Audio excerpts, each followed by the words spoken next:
I have this experience right from my childhood. If somebody is behaving badly with me, and my mind says this is a bad person, so in effect he's my enemy, okay? I create positive thought towards him. It's amazing how often they quieten down. Let's say you are driving, and as it happens, there is a little accident. The other driver gets out of the car, is fuming. You idiot, who gave you the license? And use all kinds of abusive language also.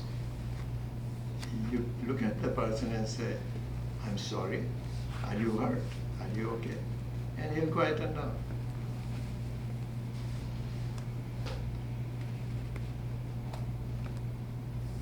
It's an accident. Accident happens. But if he says you are an idiot and you come out and say, I think you are a bigger idiot, that's a battle.